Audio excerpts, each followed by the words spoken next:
Can we learn English without grammar? क्या बिना grammar English सीख पाना पॉसिबल है या ये सिर्फ एक मिथ है?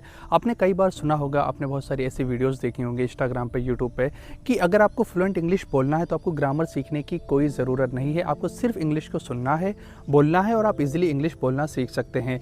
क्या ये पॉसिबल है? और अगर ये पॉसिबल है तो आखिर लोग ग्रामर को पढ़ते क्यों हैं अपनी इंग्लिश को इम्प्रूव करने के लिए? और क्या as a non native speaker हम बिना ग्रामर को पढ़े फ्लुएंट इंग्लिश बोल सकते हैं कि नहीं? आज की इस वीडियो में हम इन सारी चीज़ों को प्रॉपर लॉजिकल तरीके से डिस्कस करेंगे, because it's really important to know whether we need to learn the grammar for English और not. So watch this video till the and.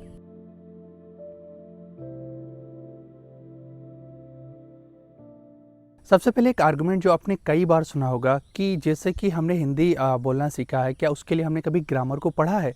ये सुनने में बहुत लॉजिकल लगता है, लेकिन यहाँ पर एक बहुत इंपॉर्टेंट डिफरेंस है। एक नॉन नेटिव लैंग्वेज को हम एक नेटिव लैंग्वेज की तरह नहीं सीख सकते हैं, क्योंकि जो बच्चा पैदा होता है वो एक लैंग्वेज को बार बार सुनता है, दिन रात कई सालों तक सुनता है, उसके बाद वो एक वर्ड बोलना सीखता है। आपने कभी, अगर आपके घर पे कभी बच्चे हुए हैं, आपने इस चीज़ को देखा है तो आपने रियलाइज़ किया होगा, वो धीरे धीरे एक वर्ड बोलना सीखता है, फिर धीरे धीरे एक सेंटेंस को बोलना सीखता है और धीरे धीरे वो लॉन्ग कन्वर्सेशन को करना सीखता है, और जो कि एक बहुत ही लंबा प्रोसेस है। आपको काफ़ी ज़्यादा टाइम लग सकता है, लाइक सालों लग जाते हैं एक बच्चे को एक नई लैंग्वेज को सीखने में।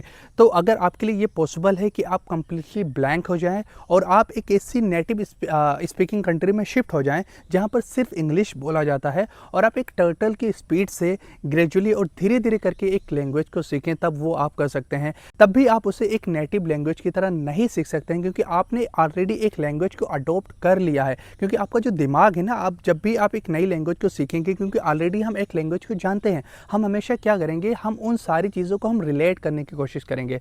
हम अपनी लैंग्वेज से, अपनी नेटिव लैंग्वेज से उन सारी चीज़ों को हम कोशिश करेंगे रिलेट करने की।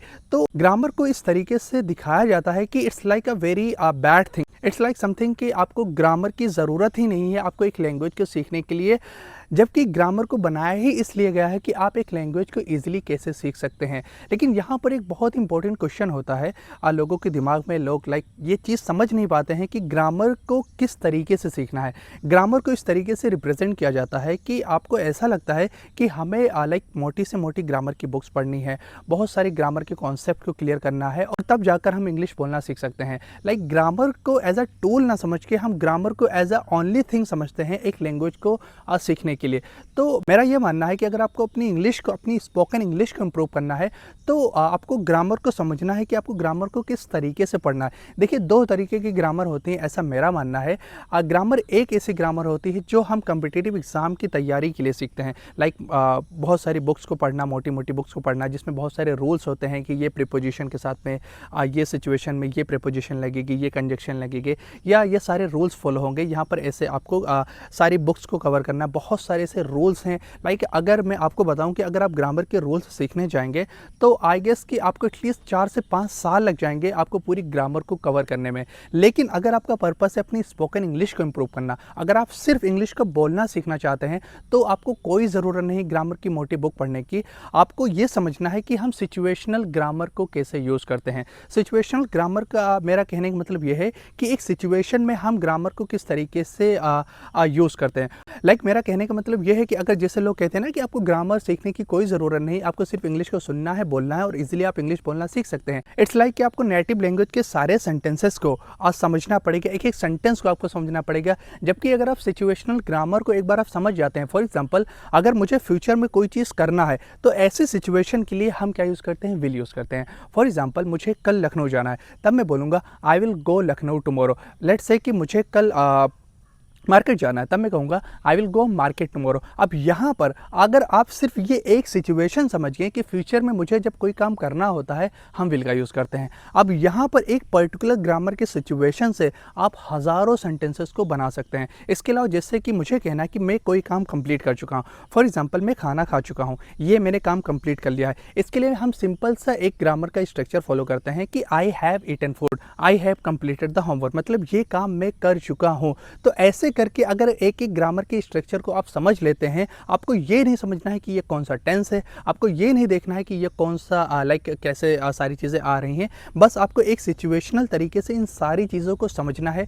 जब आप इन सारी चीज़ों को समझ जाते हैं, आपको पता चलता है कि आपको ग्रामर की ज़रूरत है, लेकिन ग्रामर को आपको इस तरीके की ज़रूरत नहीं कि आपको बड़ी से बड़ी बुक पढ़ना है या सारी चीज़ों को कवर करना है। क्योंकि मैंने ऐसे देखा कि बहुत सारे लोग ऑलरेडी जो यूएस में रह रहे हैं या ऐसी नेटिव स्पीकिंग कंट्री में रह रहे हैं, वो ग्रामर को सीख रहे हैं। वो ग्रामर को सीखते हैं क्योंकि वो वहाँ रहकर भी अपनी इंग्लिश को इम्प्रूव नहीं कर पा रहे हैं, क्योंकि वो ऑलरेडी एक लैंग्वेज को अडॉप्ट कर चुके हैं। दे हैव ग्रोन अप, वो ऑलरेडी एक लैंग्वेज को बोल रहे हैं। उसके अलावा जब आप एक नई लैंग्वेज को सीखते हैं, वो एक नई लैंग्वेज को सीखने की कोशिश करते हैं, दे नीड ग्रामर, क्योंकि वो चीज़ों को ट्रांसलेट ज़रूर करेंगे, वो चीज़ों को समझने की कोशिश ज़रूर करेंगे। तो मेरा यही मानना है कि ग्रामर को, इस काइंड ऑफ ग्रामर को बहुत ही ज़्यादा बदनाम किया गया है कि लाइक आपको ग्रामर की कोई ज़रूरत नहीं है, आपको सिर्फ सुनना है, समझना है, बोलना है। तो मैं आपसे यही रिकमेंड करूँगा कि आप ग्रामर को सिचुएशनल तरीके से समझें। आप देखेंगे एक सिचुएशन में ग्रामर को कैसे पढ़ा जाता है। आप बुक मत पढ़िए, आप ग्रामर के बहुत सारे रूल्स को सॉल्व करने की ज़रूरत नहीं है। इसके अलावा आपको एक चीज़ और फॉलो करना है कि जैसे कि आप कभी इस चीज़ का इंतज़ार ना करें कि जब मेरी ग्रामर एकदम परफेक्ट हो जाएगी उसके बाद मैं इंग्लिश बोलना शुरू करूँगा। आप डे 1 से ही अपनी इंग्लिश पे वर्क करना शुरू करें, लाइक बोलना शुरू कर दें। आपने ग्रामर की कुछ चीज़ें समझी, थोड़ा बहुत लाइक बेसिक्स आपने देखा कि ये सेंटेंसेस होते हैं, हम ऐसे 1-2 सेंटेंसेस को बोलते हैं। उसके बाद आप रियल लाइफ इंग्लिश को देखना शुरू करें। आप इंग्लिश के व्लॉग देख सकते हैं, इंग्लिश की बहुत सारी चीज़ें देख सकते हैं, आप चीज़ों को रिपीट ही कर सकते हैं, लेकिन आपको डे 1 से ही बोलना। क्योंकि अगर आप बोलेंगे नहीं, सिर्फ आप ग्रामर को पढ़ेंगे और आप उस दिन का इंतज़ार करेंगे कि जब मेरी ग्रामर एकदम परफेक्ट हो जाएगी फिर मैं बोलना शुरू करूँगा, तो वो दिन शायद कभी नहीं आएगा। क्योंकि मैं ऐसे बहुत सारे टीचर्स को जानता हूँ, ऐसे बहुत सारे लोगों को जानता हूँ जिनकी ग्रामर 100% परफेक्ट है। They knew all the rules of English grammar, they knew everything about the grammar, but whenever they try to speak English they can't, क्योंकि उन्होंने ग्रामर को समझा है, उन्होंने उसे बोला नहीं है। इंग्लिश बोल पाना ये एक हैबिट होती है, और किसी भी हैबिट, किसी भी चीज़ को अगर हमें इम्प्रूव करना, इट्स काइंड ऑफ स्किल, और अगर स्किल को अगर हमको इम्प्रूव करना है तो उसकी प्रैक्टिस हमें करनी ही होती है। तो मैं आपको यही रिकमेंड करूँगा कि आप ग्रामर को नेगेटिव वे में मत देखें, आप उसको सिचुएशनल तरीके से समझें। ऐसे ग्रामर के कुछ रैंडम टॉपिक्स हैं, आई वुड से कि 8 से 10 टॉपिक्स हैं, जिनको अगर आप अच्छे से समझ के पढ़ लेते हैं, आप इंग्लिश फ्लुएंटली बोल सकते हैं। लेकिन आपको इंग्लिश बोलने की प्रैक्टिस भी करनी पड़ेगी। तो इसीलिए मैं यूट्यूब पे एक सीरीज स्टार्ट कर रहा हूँ 30 डेज़ की, जिसमें मैं ग्रामर के सारे टॉपिक्स को सिचुएशनल तरीके से, प्रैक्टिकल तरीके से आपको समझाऊंगा। उसके बाद मैं उससे रिलेटेड आपको प्रैक्टिसेस दूंगा, जिससे कि आप ग्रामर को समझें, बोलें और अपनी इंग्लिश को इम्प्रूव करें। अगर आपको ये सीरीज चाहिए तो इस वीडियो पे कमेंट करें, रेडी।